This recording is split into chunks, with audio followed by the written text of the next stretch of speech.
ನಾಳೆ ಮಾರ್ಚ್ 14ನೇ ತಾರೀಕು ಶುಕ್ರವಾರ. ವರ್ಷದಲ್ಲಿ ಮೊದಲನೇ ಚಂದ್ರಗ್ರಹಣ ನಾಳೆ ಬಂದಿದೆ ಅಂತ ಎಲ್ಲ ಕಡೆಗೂ ವಿಷಯ ಹರಿದಾಡ್ತಾ ಇದೆ, ಹೌದಲ್ವಾ? ಹೌದು, ನಿಜ. ಚಂದ್ರಗ್ರಹಣ ಇರೋದೇನೋ ನಿಜ, ಆದರೆ ಅದು ನಮ್ಮ ಭಾರತ ದೇಶಕ್ಕೆ ಇದೆಯಾ ಅಥವಾ ನಮಗದು ಕಾಣಿಸ್ಕೊಳ್ಳುತ್ತಾ, ಅದರಿಂದ ಪ್ಲಸ್ ಆರ್ ಮೈನಸ್ ಇದೆಯಾ ನಮಗೆ ಅಂತ. ಯಾಕಂತ ಅಂದರೆ ಸೂರ್ಯಗ್ರಹಣ ಆಗಲಿ ಚಂದ್ರಗ್ರಹಣ ಆಗಲಿ ಅದರಿಂದ ಕೆಲವು ರಾಶಿಗಳಿಗೆ ಒಳ್ಳೆಯದಾದರೆ ಕೆಲವು ರಾಶಿಗಳಿಗೆ ಕೆಟ್ಟ ಪರಿಣಾಮ ಆಗೋದಂತೂ ಗ್ಯಾರಂಟಿ. ಇದಂತೂ ಸತ್ಯವಾದ ಮಾತು. ಆದರೆ ಈ ಸತಿ ಬರ್ತಿರೋವಂಥ ಚಂದ್ರಗ್ರಹಣ ಅಂದರೆ ನಾಳೆ ಇರೋವಂತಹ ಚಂದ್ರಗ್ರಹಣ ನಮಗೆ ಅದರಿಂದ ಏನಾದ್ರು ತೊಂದರೆ ಇದೆಯಾ, ಫಸ್ಟ್ ಆಫ್ ಆಲ್ ಅದು ನಮ್ಗೆ ಇದೆಯಾ ಇಲ್ವಾ ಅಂತ ಈ ವಿಡಿಯೋದಲ್ಲಿ ನಾನು ಪೂರ್ತಿಯಾಗಿ ತಿಳಿಸ್ಕೊಡ್ತೀನಿ. ಈ ಒಂದು ವಿಡಿಯೋ ನಿಮಗೆ ಇಷ್ಟ ಆಯಿತು ಅಂತ ಹೇಳಿದರೆ ದಯವಿಟ್ಟು ನನ್ನ ಚಾನಲನ್ನು ಸಬ್ಸ್ಕ್ರೈಬ್ ಮಾಡ್ಕೊಳ್ಳಿ. ಹಾಗೆ ವಿಡಿಯೋಗೊಂದು ಲೈಕ್ ಕೊಡೋದನ್ನು ಮರಿಬೇಡಿ. ಹಾಗೆ ಚಂದ್ರಗ್ರಹಣದ ಬಗ್ಗೆ ಯಾರಿಗೆ ಕನ್ಫ್ಯೂಷನ್ ಇದೆ, ಅದರಲ್ಲೂ ನಾಳೆ ಚಂದ್ರಗ್ರಹಣದ ಬಗ್ಗೆ ಯಾರಿಗೆ ಕನ್ಫ್ಯೂಷನ್ ಇದೆ ಅವರೊಟ್ಟಿಗೆ ಈ ವಿಡಿಯೋನ ಶೇರ್ ಮಾಡ್ಕೊಳ್ಳಿ. ಇನ್ನು ನಾಳೆ ಹೋಳಿ ಹುಣ್ಣಿಮೆ ಇದೆ. ಹೋಳಿ ಹುಣ್ಣಿಮೆ ಅಂತ ಹೇಳಿದ್ರೆ ಅಂದಿನ ದಿನ ಲಕ್ಷ್ಮೀ ತಾಯಿ ಜನಿಸಿರೋವಂಥದ್ದು. ಹಾಲ ಕಡಲಲ್ಲಿ ಲಕ್ಷ್ಮೀ ದೇವಿ ಎದ್ದು ಬಂದಳು, ಉದ್ಭವ ಆದಳು ಅಂತ ಹೇಳ್ತಾರೆ. ಒಟ್ಟಿನಲ್ಲಿ ಮಹಾಲಕ್ಷ್ಮಿ ತಾಯಿ ಜನಿಸಿರೋವಂಥ ದಿನ ಲಕ್ಷ್ಮೀ ಜಯಂತಿ ಅಂತ ಹೇಳಲಾಗುತ್ತೆ. ಆ ಒಂದು ಶುಭ ದಿನ ಶುಕ್ರವಾರನೇ ಆಗಿರೋದ್ರಿಂದ ತುಂಬ ಅಂದರೆ ತುಂಬ ವಿಶೇಷವಾದ ದಿನ, ಉತ್ತಮವಾದ ದಿನ ಅಂತ ಹೇಳಲಾಗುತ್ತೆ. ಅಂಥ ಒಂದು ದಿನದಿಂದ ಅಂಥ ಒಂದು ದಿನದ ಒಂದು ಸಮಯದಲ್ಲಿ ಈ ಒಂದು ಗ್ರಹಣ ಕೂಡ ಇದೆ, ಚಂದ್ರಗ್ರಹಣ ಕೂಡ ಇದೆ. ಹಾಗಾಗಿ ಅದ್ರ ಏನು ಒಂದು ಒಳ್ಳೆಯ ಪರಿಣಾಮ ಇದೆ ಹೋಳಿ ಹುಣ್ಣಿಮೆದು, ಅದೆಲ್ಲವೂ ನೆಗೆಟಿವ್ ಆಗಿ ಬದಲಾಗತ್ತೆ ಅಂತ ಎಷ್ಟೊಂದು ವಿಡಿಯೋಗಳಲ್ಲಿ ನಾನು ಅಬ್ಸರ್ವ್ ಮಾಡಿದೆ. ಹಾಗೆ ಸುಮಾರು ಜನ ಹೇಳಿದ್ದು ಕೇಳಿದೆ. ಇಲ್ಲಿ ನಿಜವಾದ ವಿಷಯ ಏನು ಅಂತ ಹೇಳಿದ್ರೆ, ನಾಳೆ ಚಂದ್ರಗ್ರಹಣ ಇರೋದು ಸತ್ಯ, ಅದಂತೂ ಸುಳ್ಳಲ್ಲ.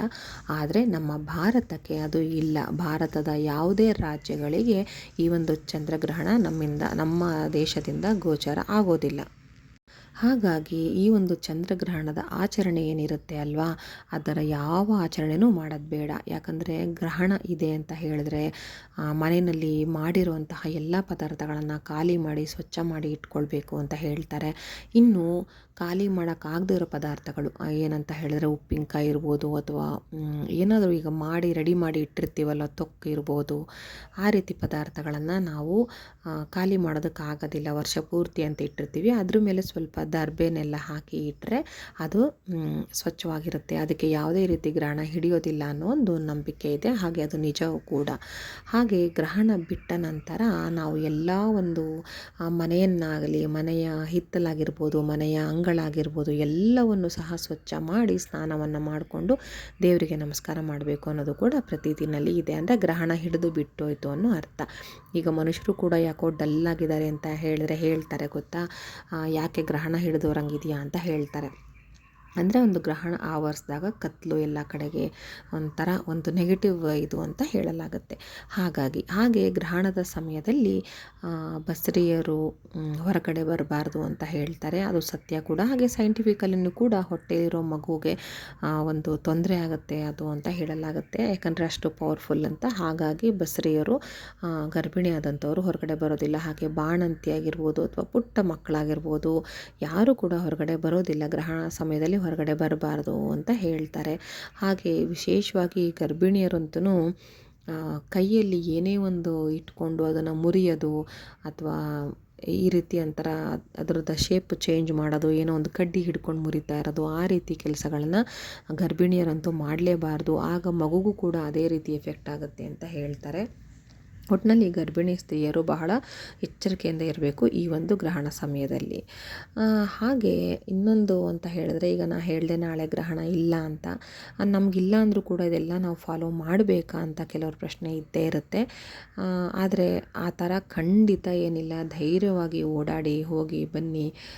ಹಾಗೆ ಬಾಣಂತಿಯರು ಕೂಡ ಆರಾಮಾಗಿ ಇರಿ, ಏನೂ ತೊಂದರೆ ಇಲ್ಲ. ಯಾಕಂದರೆ ಗ್ರಹಣ ಇಲ್ಲವೇ ಇಲ್ಲ. ಇದ್ದರೂ ಕೂಡ ನಮ್ಮ ದೇಶಕ್ಕೆ ಅದು ಗೋಚರ ಆಗೋದಿಲ್ಲ, ನಾವು ಅದನ್ನು ನೋಡೋದಿಲ್ಲ ಅಂತ ಅಂದ್ರ ಮೇಲೆ ನಮಗೂ ಅದಕ್ಕೂ ಏನೂ ಸಂಬಂಧ ಇಲ್ಲ. ಆರಾಮಾಗಿ ನಾಳೆ ಇರ್ಬೋದು. ಹಾಗೆ ನಾಳೆ ನಾ ಹೇಳ್ದಂಗೆ ವಿಶೇಷವಾದ ದಿನ ಹೋಳಿ ಹುಣ್ಣಿಮೆ. ಇಂದು ಅದರ ದಹನ ಕಾರ್ಯಕ್ರಮ ಎಲ್ಲ ಇದ್ದರೂ ಕೂಡ ನಾಳೆ ಹೋಳಿಯ ಆಚರಣೆ ಅಂದರೆ ಹುಣ್ಣಿಮೆಯ ಆಚರಣೆ ಲಕ್ಷ್ಮೀ ದೇವಿ ಪೂಜೆ ಎಲ್ಲ ನಾಳೆ ಆಚರಣೆ ಮಾಡಬೇಕು. ಅದರಲ್ಲೂ ಶುಕ್ರವಾರ ಬಂದಿದೆ, ವಿಶೇಷವಾಗಿ ಲಕ್ಷ್ಮೀ ದೇವಿಗೆ ಶುಭವಾರ ಅಂತ ಹೇಳಿದರೆ ಶುಕ್ರವಾರ. ಅಂಥದ್ರಲ್ಲಿ ಒಂದು ತಾಯಿ ಜನಿಸಿದ ದಿನ ಕೂಡ ಅದೇ ದಿನ ಬಂದಿದೆ. ಹಾಗಾಗಿ ಇನ್ನೂ ಬಹಳ ವಿಶೇಷವಾಗಿರುತ್ತೆ. ಹಾಗೆ ಲಕ್ಷ್ಮೀ ದೇವಿನ ಹೇಗೆ ನಾವು ನಮ್ಮ ಕಡೆ ಸೆಳ್ಕೋಬೇಕು, ಹೇಗೆ ಒಲವು ಮೂಡಿಸ್ಕೊಳ್ಬೇಕು ಅನ್ನೋದನ್ನೆಲ್ಲ ನಾನು ನಾಳೆ ಹೇಗೆ ಆಚರಣೆ ಮಾಡಬೇಕು ಅನ್ನೋದೆಲ್ಲ ಒಂದು ವಿಡಿಯೋ ಮಾಡಿ ಹಾಕ್ತೀನಿ. ಆದರೆ ಇದೊಂದು ವಿಷಯ ಕ್ಲಿಯರ್ ಮಾಡುವಂಥದ್ದಿತ್ತು, ಗ್ರಹಣದ ಬಗ್ಗೆ ತುಂಬ ಕನ್ಫ್ಯೂಷನು. ಹಾಗೆ ಗ್ರಹಣದ ಸಮಯದಲ್ಲಿ ನೀವು ಈ ಮಂತ್ರ ಜಪಿಸಿ ಆ ಮಂತ್ರ ಜಪಿಸಿ ಅಂತ ಹೇಳ್ತಾರೆ. ಹೌದು, ಅದೆಲ್ಲವೂ ಸತ್ಯ. ಒಂದೊಂದು ರಾಶಿಗೆ ಒಂದೊಂದು ಥರ ಎಫೆಕ್ಟ್ ಇರುತ್ತೆ ಅಂತ ನಾನು ಆಗಲೇ ಹೇಳಿದೆ. ಆದರೆ ಗ್ರಹಣನೇ ಇಲ್ಲದೆ ಇರೋವಂಥ ಸಮಯದಲ್ಲಿ ನೀವು ಏನೂ ಮಾಡೋ ಅವಶ್ಯಕತೆ ಇಲ್ಲ. ಹಾಗೆ ಅದು ಏನು ಮಾಡಿದ್ರೂ ಕೂಡ ಪವರ್ಫುಲ್ ಅಂತೂ ಖಂಡಿತ ಅಲ್ಲ. ಯಾವ ರಾಶಿಯವರಿಗೆ ಯಾವ ರೀತಿ ಎಫೆಕ್ಟೂ ಇಲ್ಲ.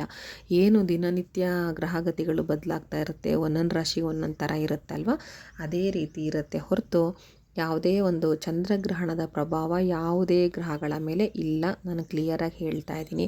ಹಾಗಾಗಿ ಯಾರೂ ಕೂಡ ಗಾಬರಿ ಪಡಬೇಡಿ. ತುಂಬ ಜನ ವೀಡಿಯೋಗಳು ಮಾಡಿ ಹಾಕಿರ್ತಾರೆ ಅಥವಾ ಮಾಹಿತಿಗಳನ್ನ ಕೊಟ್ಟಿರ್ತಾರೆ, ಈ ಗ್ರಹಕ್ಕೆ ತೊಂದರೆ, ಆ ಗ್ರಹಕ್ಕೆ ತೊಂದರೆ, ಈ ರಾಶಿಯವ್ರಿಗೆ ತೊಂದರೆ, ಆ ರಾಶಿಯವ್ರಿಗೆ ತೊಂದರೆ ಅಂತ. ಖಂಡಿತ ಯಾರೂ ಗಾಬರಿ ಪಟ್ಕೊಳ್ಬೇಡಿ. ಯಾವ ರಾಶಿ ಮೇಲೂ ಯಾವ ನಕ್ಷತ್ರದ ಮೇಲೂ ಯಾವ ರೀತಿಯೂ ಪ್ರಭಾವ ಇಲ್ಲ. ಏನು ದಿನನಿತ್ಯ ನಡೀತಾ ಇರುತ್ತೆ ಅದು ಇದ್ದೇ ಇರುತ್ತೆ. ಖಂಡಿತ ಗ್ರಹಣದ ಎಫೆಕ್ಟ್ ಇರುತ್ತೆ, ಆದರೆ ನಾಳೆ ಬರೋ ಗ್ರಹಣದ ಎಫೆಕ್ಟ್ ಇಲ್ಲ. ಯಾಕಂದರೆ ನಾಳೆ ಗ್ರಹಣ ಇಲ್ಲ. ಅದಕ್ಕೆ ನಾನು ಕ್ಲಿಯರ್ ಮಾಡೋಣ, ಈ ವಿಷಯ ತುಂಬ ಕನ್ಫ್ಯೂಸ್ ಮಾಡ್ಕೊಂಡಿದ್ದಾರೆ ಎಲ್ಲರೂ ಅನ್ನೋ ಕಾರಣಕ್ಕೆ ಈ ವಿಡಿಯೋನ ಮಾಡಿ ಹಾಕ್ತಾಯಿದ್ದೀನಿ. ಸೊ ನಾಳೆ ಎಲ್ಲರೂ ಲಕ್ಷ್ಮೀ ಪೂಜೆ, ಲಕ್ಷ್ಮೀ ತಾಯಿ ಆರಾಧನೆ ಮಾಡೋದ್ರ ಬಗ್ಗೆ ಯೋಚನೆ ಮಾಡ್ಕೊಳ್ಳಿ. ಅದಕ್ಕೆಲ್ಲ ತಯಾರಿಗಳನ್ನ ಮಾಡ್ಕೊಳ್ಳಿ. ಅದು ಹೇಗೆ ಮಾಡಬೇಕು, ಏನು ಮಾಡಬೇಕು ಅನ್ನೋದನ್ನು ಕೂಡ ಹೇಳ್ತೀನಿ. ಯಾಕಂದರೆ ಹೋಳಿ ಹುಣ್ಣಿಮೆ ಅಂದರೆ ಲಕ್ಷ್ಮೀ ಜನಿಸಿದ ದಿನ ಅಂತ ಹೇಳಿದೆ. ಅದು ಶುಕ್ರವಾರ ಖಂಡಿತ ಯಾವಾಗಲೂ ಬರೋದಿಲ್ಲ, ಬಹಳ ವಿಶೇಷ, ಬಹಳ ಅಪರೂಪ. ಅಂಥದ್ರಲ್ಲಿ ನಾಳೆ ಬಂದಿದೆ. ಅದನ್ನು ನೀವು ಗ್ರಹಣದ ಯೋಚನೆಯಲ್ಲಿ ದಯವಿಟ್ಟು ಒಂದು ಒಳ್ಳೆಯ ಶುಭ ಸಮಯ, ಶುಭ ದಿನವನ್ನು ಹಾಳು ಮಾಡ್ಕೊಳ್ಬೇಡಿ. ನಾಳೆ ಒಂದು ಪೂಜೆ ಮಾಡೋ ವಿಧಾನದಲ್ಲಿ ನಾವು ನಮ್ಮ ಆರ್ಥಿಕ ಸಂಕಷ್ಟ ಆಗಿರ್ಬೋದು, ಹಣಕಾಸಿನ ಸಮಸ್ಯೆ ಆಗಿರ್ಬೋದು, ಮನಸ್ಸಿನ ನೆಮ್ಮದಿ ಆಗಿರ್ಬೋದು, ಮನೆಯ ವಾತಾವರಣದ ನೆಮ್ಮದಿ ಆಗಿರ್ಬೋದು, ಎಲ್ಲವನ್ನು ಕಾಪಾಡ್ಕೊಳ್ಳೋದು ಹೇಗೆ ಏನು ಅಂತ ನಾನು ಖಂಡಿತವಾಗ್ಲೂ ಹೇಳ್ತೀನಿ. ನಾನು ನೆಕ್ಸ್ಟ್ ವಿಡಿಯೋಗೆ ವೆಯ್ಟ್ ಮಾಡಿ ಆಸಕ್ತಿ ಇರೋವಂಥವ್ರು. ಹಾಗಾಗಿ ನಾಳೆ ಈ ಒಂದು ಪೂಜೆಗೆ ತಯಾರು ಮಾಡ್ಕೊಳ್ಳಿ. ಯಾವುದೇ ರೀತಿ ಗ್ರಹಣದ ಬಗ್ಗೆ ಭಯ ಖಂಡಿತ ಬೇಡ. ಮಕ್ಕಳು ಮರಿ ಎಲ್ಲರೂ ಕೂಡ ಆರಾಮಾಗಿರಿ. ಹಾಗೆ ಊಟ ತಿಂಡಿ ಮಾಡಬಾರ್ದು ಗ್ರಹಣ ಹಿಡಿಯೋ ಸಮಯದಲ್ಲಿ ಅಂತ ಹೇಳ್ತಾರೆ, ಅದು ನಿಜನೇ. ಆದರೆ ನಾಳೆ ಯಾವುದೇ ರೀತಿ ಆ ರೀತಿ ಆಚರಣೆ ಮಾಡೋ ಅವಶ್ಯಕತೆ ಇಲ್ಲ. ನೀವು ಆರಾಮಾಗಿ ಊಟ ತಿಂಡಿ ಮಾಡ್ತಿರೋ ಅಥವಾ ನಾಳೆ ಲಕ್ಷ್ಮೀ ಪೂಜೆ ಸಲುವಾಗಿ ಉಪವಾಸ ಇರ್ತಿರೋ ಅದು ನಿಮಗೆ ಬಿಟ್ಟಿದ್ದು. ಆದರೆ ಗ್ರಹಣದ ವಿಚಾರವಾಗಿ ಖಂಡಿತ ಮನೆಯಲ್ಲಿ ವಯಸ್ಸಾದವರಿದ್ದರೆ ಅವರು ಊಟ ಹಾಕ್ದಂಗೆ ನೀವು, ಅಥವಾ ಮಕ್ಕಳಿದ್ರೆ ಊಟ ಕೊಡ್ದಂಗೆ, ಅಥವಾ ನೀವು ಕೂಡ ಉಪವಾಸ ಇದ್ದು ಗ್ರಹಣದ ಲೆಕ್ಕದಲ್ಲಿ ಖಂಡಿತ ಹಾಗೆ ಮಾಡಬೇಡಿ. ಆರಾಮಾಗಿರಿ, ಏನೂ ತೊಂದರೆ ಇಲ್ಲ. ನಾನು ಮುಂದಿನ ವಿಡಿಯೋದಲ್ಲಿ ನಿಮಗೆ ಹೇಗೆಲ್ಲ ಒಂದು ಲಕ್ಷ್ಮೀ ಪೂಜೆಯ ಅಲಂಕಾರಕ್ಕೆ ರೆಡಿ ಮಾಡಬೇಕು ಅಥವಾ ಲಕ್ಷ್ಮೀ ಪೂಜೆ ಹೇಗೆ ಮಾಡಬೇಕು, ಲಕ್ಷ್ಮೀ ದೇವಿನ ಹೇಗೆ ಹೋಲಿಸ್ಕೊಳ್ಳೋದು ಅನ್ನೋದ್ರ ಬಗ್ಗೆ ನಾನು ವಿಡಿಯೋನ ಮಾಡಿ ಹಾಕ್ತೀನಿ. ಎಲ್ರಿಗೂ ಧನ್ಯವಾದಗಳು.